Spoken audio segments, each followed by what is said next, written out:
안녕하세요. 창의성 발휘를 위한 넓고 얕은 지식을 소개해드릴 16학번 김동원입니다. 원래 창의적 사고와 표현이라는 과목, 교양 과목에서 이 주제를 떠올렸고요. 이 창의성이란 무엇이고 어떻게 더 발전시킬 수 있을지에 대해 고민을 하면서 조사하고 어떤 좋은 방법들이 있는지 여기에 한번 잘 녹여내 봤습니다. 이런 분들에게 추천드립니다. 이 강의가 가치가 있어야 좀 들을만 하잖아요. 그래서 어떤 분들이 들으면 좋을지 여기 보여드리겠습니다. 첫 번째로 창의성이 필요하다고 하는데 도대체 왜 필요한지 이유를 알고 싶은 분. 두 번째로 학교나 직장에서 창의적인 아이디어를 내려고 하는데 도저히 생각이 나지 않는 분. 세 번째로 창의성은 타고난 것이고 모호한 것이라 발전시킬 방법이 없다고 생각하시는 분. 네 번째로 나라는 사람이 창의적인 것과는 너무 멀다고 생각하시는 분. 다섯 번째로 창의성에 필요한 훈련은 알지만 너무 어려워서 실천하지 못한 분. 이 다섯 가지 문제를 다 해결해 드리겠습니다. 자, 목차를 보겠습니다. 창의성을 왜 발휘해야 할까에 대해 알려드리고요. 두 번째로 창의성이 무엇인가. 세 번째로 창의성을 어떻게 잘 발휘할까 방법을 알아보고요. 마지막으로 요약과 제안을 해드립니다. 자, 학습 목표 총 3가지가 있습니다. 첫째로 나에게도 창의성이 있음을 깨닫기. 둘째로 창의성을 키울 수 있는 여러 가지 방법을 학습하고 나중에 활용해보기. 세 번째로 여러 방법 중에 매일 실천할 수 있는 쉬운 방법을 익히고 실천하기. 이 두 번째의 여러 방법을 학습해도 실제 상황에서 실천하기에는 매일 하기에는 좀 부담스러운 방법들도 많습니다.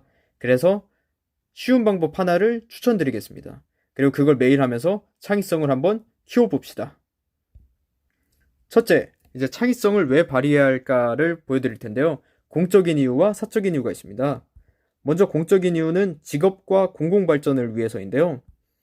이 직업, 요즘에 정말 많은 곳에서 창의적인 인재를 양성하고 육성한다, 뽑는다. 웬만한 기업들은 다 창의적인 인재를 원하고 있습니다. 그리고 싱굿 홈페이지에 가보면 이 공모전들이 다 이제 창의적인 것과 관련된 게 정말 많이 나와요. 왜냐? 기존에 있는 문제들을 해결하지 못했기 때문에 다른 새로운 해결책이 필요한데 새로운 해결책을 떠올리려면 창의적인 해결 방법이 필요하기 때문이죠. 자, 그래서 여기에 대한 가이드라인 같은 거 보면 이 보통 창의성에 좀 초점이 많이 돼 있습니다. 구체적인 기술 이런 것도 필요하지만 그거를 떠올릴 만한 이제 아이디어가 필요한 거죠. 사적인 이유로는 재미, 자아실현, 돈이 있습니다. 돈이 아무래도 많은 분들한테 또 인상 깊지 않을까 생각합니다. 돈이 좀 끌리는 게 있죠. 결국 돈을 위해 일할 때도 있으니까요. 자, 그래도 좀 밝은 얘기, 재미와 자아실현을 위해 창의성을 발휘해야 할 때가 있습니다. 가끔 삶이 좀 무료할 때가 있잖아요. 그럴 때는 이제 뭔가 창조적인 활동을 하면서 재미를 느끼는 경우가 많습니다.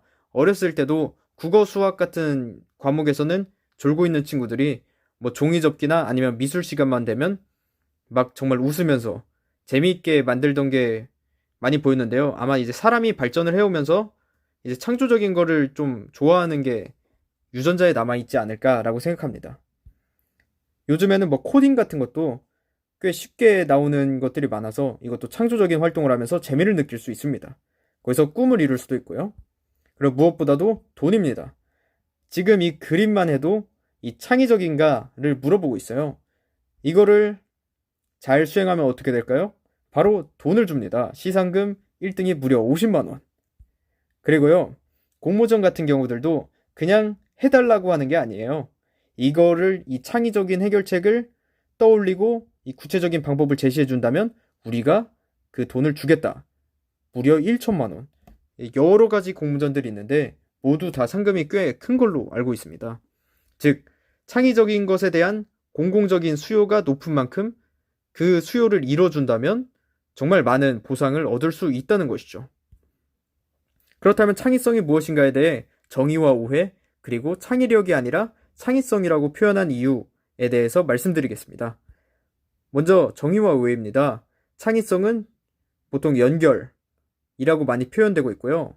오해, 의외로 많은 분들이 창의성에 대해 정말 많은 오해를 갖고 있습니다. 그것에 대해 반박하는 정말 최근 자료, 논문을 준비해 봤습니다. 먼저 정의입니다. 이 스티브 잡스와 다른 뇌과학자분들이 말한 것을 종합해 봤을 때 이제 창의성은 보통 연결하는 힘에 대해서 많이 나옵니다. 서로 멀리 떨어져 있는 개념에 대해서 내가 머릿속으로 연결할 수 있는 힘, 그걸 조합하고 기존에 없던 새로운 방법을 떠올리는 힘입니다. 그래서 이 창의성은 연결하는 힘이라고도 할 수 있는데요. 이 연결하는 힘을 기를 수 있는 다양한 방법에 대해서 이 4가지의 책을 참고해서 말씀드리겠습니다. 그리고 5회는 이제 올해 11월, 진짜 별로 안 됐죠. 이 창의성에 대한 10가지 미신에 대해 논문이 나왔습니다. 이거를 이제 읽어봤는데요. 여기서는 총 그 인상 깊었던 게 5가지가 있습니다. 어른보다 아이가 창의적인가? 뛰어난 창의성을 발휘하려면 순간의 영감이 중요한가? 오래 생각한 아이디어보다 맨 처음 생각한 아이디어가 더 창의적이다? 창의성이 잘 발휘되지 않을 때 계속 자리에서 생각을 하는 게 창의성 발휘에 좋다? 혼자 깊이 생각하는 것보다 브레인스토밍 하는 것이 더 창의적이다? 놀랍게도 모두 아닌 것으로 밝혀졌습니다. 아이와 어른 창의성에 관한 건 별로 큰 차이가 없고요. 창의성을 발휘하려면 순간의 영감이 중요한 것보다는 오래 지속해서 생각하고 그것에 대해 연결을 붙였다가 뗐다가 다른 쪽에 붙여봤다가 뗐다가 하는 그런 과정이 필요한 게 밝혀졌습니다.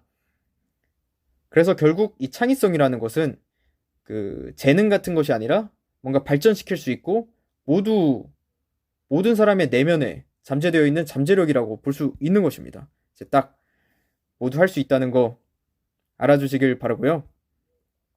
여기서도 또 그 얘기가 나옵니다. 왜 창의성인가? 이제 인지심리학 얘기가 나와요. 이 인지심리학자가 연구를 해봤는데요. 이제 창의성이라는 게 상황에 따라서 좀 달라진다는 것입니다. 정말 그 창의성 올림피아드 대회에서 금상을 탄 사람이 있는데 금상을 탄 반 아이들이 있어요. 근데 어떤 과정을 겪게 했더니 어떤 방식으로 이 창의적인 문제를 해결하라 했더니 일반 아이들보다 오히려 점수가 더 낮게 나오는, 창의성 점수가 낮게 나오는 그런 상황이 나옵니다. 왜 그럴까요? 이제 바로 물체를 낯설게 보게 할 수 있느냐 없느냐의 차이인데요. 이 과정에 따라 사람들이 더 창의적일 수가 있고 덜 창의적일 수 있게 됩니다. 이제 첫 번째 방법은 물체를 보여주고 그냥 바로 고르라고 하고 뭐 아무거나 만들어 보라고 얘기합니다. 아무런 목적도 없고 뭔가 그 생각을 더 하게 하는 게 없죠. 그래서 이런 방식으로 진행하면 일반적인 것들이 나옵니다. 그러나 이 4번째 방법, 제일 어려운 방법인데요.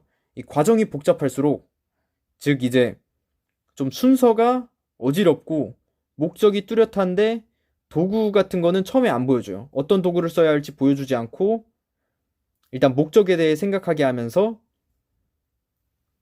그 작은 도구로도 여러 막 창조를 할 수 있게 하는 그런 과정을 나타낸 것인데요. 정말 복잡하죠? 이제 특히 마지막에 고른 물건 5개를 옆 사람과 바꾸라고 하는 건 정말 잔인한데 이렇게 하면 정말 창의적인 결과가 나온다고 합니다. 그래서 모두의 내면 안엔 창의성이 있다. 창의성을 조절하는 거는 어쩌면 환경일 수도 있다라는 것을 제시했습니다. 그럼 창의성을 어떻게 잘 발휘할까요? 제가 3가지 방법이 있습니다. 수업에서 배운 방법이 있고요. 그리고 더 구체적인 방법, 심화적인 방법과 그리고 제가 실천해본 방법에 대해 말씀드리겠습니다. 먼저 수업에서 배운 방법은 이제 글쓰기 하나 주제를 주고 매주 글을 쓰는 것이었는데요. 이걸 어떻게 쓰냐? 먼저 이 글감에 대해 생각을 해라. 그 다음 또 다른 생각을 해봐라.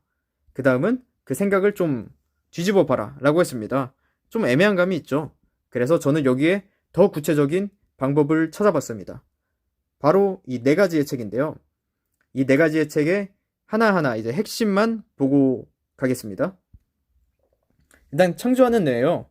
창의성이란 곧 연결하는 힘이잖아요. 연결을 더 쉽게 하기 위해서 이제 밴딩, 브레이킹, 블렌딩 이라는 방법을 제시했습니다. 이 구부리기는 어떤 물건을 본래 용도가 아닌 다른 용도로 한번 비틀어서 써보는 거예요. 예를 들어서 두꺼운 전공책을 뭔가의 받침대로 사용하는 거죠. 그냥 책을 읽는 것이 아니라 받침대로도 한번 써본다. 뭐 브레이킹 분해하기는 완성품이 있다면 그 요소를 분해해서 다른 용도로 쓸 수 있을지 생각해보는 것입니다. 그래서 테슬라의 전기차, 이 일론 머스크는 그 완성차의 부품을 보고 저걸 따로따로 떼어내서 다른 전기차 배터리와 그 전기 배터리와 결합을 하면 좀 더 싸게 좋은 차를 만들 수 있지 않을까 해서 전기차를 만들게 됐고요. 그리고 블렌딩 섞기는 그 필 더 리듬에서 범 내려온다, 판소리 플러스 인디밴드 음악 플러스 신기한 춤을 해서 정말 많은 인기를 얻었던 것입니다. 다음은 인지니어스입니다. 연결을 잘하려면 관찰을 잘해야 한다라는 관찰을 집중적으로 연습하는 법을 제시했는데요. 이거는 이제 관찰을 하는 4가지의 과정, 방법입니다. 관심 있는 물체 정하기, 질문 목록 만들기, 관찰을 통해 얻은 정보를 한번 표현해보기, 그리고 표현을 해보고, 그리고 또 새로운 시선으로 관찰해보기, 질문을 다른 걸로 바꾸거나 아니면 다른 사람들은 이 물체에 대해 어떻게 생각하는지 묻고 다른 사람의 관점을 배우면서 이 연결을 잘하기 위해 물체에 대한 더 세부 사항을 파악해보는 것이죠. 다음은 오리지널스입니다. 새로운 연결을 위해선 새롭고 다양한 경험을 해야 한다입니다. 그래서 4가지 보시면 다 이제 뭔가 새로운 것들을 알기 위해 낯선 걸 경험하라고 추천을 하는 방식입니다. 다음은 연결이란 은유다라는 말이 있습니다. 이게 정말 간단하고 좋은 방법이라 생각하는데요. 시집을 많이 읽어봐라. 이제 상징과 은유를 이해하면서 먼 개념을 잇는 힘을 기를 수 있다. 그리고 둘째로 시를 써봐라. 시가 어렵다면 은유를 매일 해봐라. 상관없는 것 같은 물체끼리 연결하고 타당한 이유를 대보며 연결하는 힘을 기를 수 있다고 합니다. 제가 뭘 실천해봤을까요?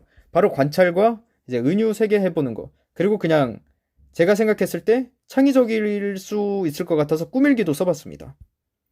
이제 하루 은유 3개는 제 관찰을 바탕으로 한번 해봤습니다. 이제 매일, 정말 매일 썼습니다. 네. 11월 11일까지 매일 썼고요.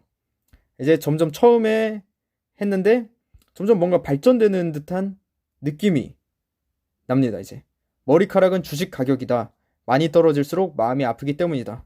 예, 마음이 아프고요. 그리고 빼빼로데이 전날에 이것도 생각했습니다. 빼빼로는 고백이다. 둘 다 여자에게 받아본 적이 없다. 점점 더 제가 창의적이게 되는 느낌을 줍니다. 이 효과는 이제 처음에는 정말 창의적이지 않았던 저의 그 수업 시간의 글이 뭔가 이진법을 쓰고 컴퓨터 개념을 갖다 쓰고 서로 연결하는 것을 할 수 있었습니다. 꾸밀기는 이제 제시를 한번 해드리려 했는데 좀 복잡한 것 같아서 효과는 딱히 모르겠어서 생략하려고 합니다. 그래도 한 번쯤은 써보면 좋을 것 같습니다. 자, 결론입니다. 요약과 제안인데요. 요약은 이제 꺼내기, 연결을 도우는 방법론 관찰입니다.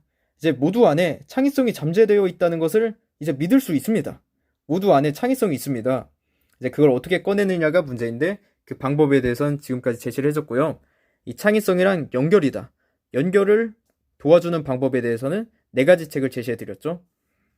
그리고 창의성을 키우기 위해서는 관찰을 잘해야 합니다. 이제 길 가면서 어떤 물체를 봤을 때 유심히 보는 연습을 한번 해봅시다. 이제 제안 드리는 것은 하루에 매일 은유 3개를 써보자는 것입니다. 어떻게 쓰냐면요. 이렇게 씁니다. 첫 번째, 나의 생활 속 자주 보는 것이나 현상을 관찰한다. 두 번째, 관찰하는 것끼리 연결해본다. 예를 들어 커피는 감탄사다. 왜 커피가 감탄사지? 이유를 그냥 붙여봅니다. 뭐 마실 거냐 물어보면 다들 하기 때문이다 라고 전 이유를 붙여봤습니다. 이렇게 매일매일 은유 3개씩을 써보면 이 연결하는 힘이 정말로 좀 늘어나는 듯한 느낌을 받습니다. 네, 이제 출처고요. 감사합니다. 모두 창의적인 인재가 될 수 있습니다. 모두 창의적인 인재가 되어보아요. 감사합니다. 혹시 제가 너무 빠르게 넘어간 부분이 있는데 그 부분은 이제 정지 화면을 해놓고 다시 학습하면 좋을 것 같습니다. 그럼 모두 은유 3개 꼭 써보세요.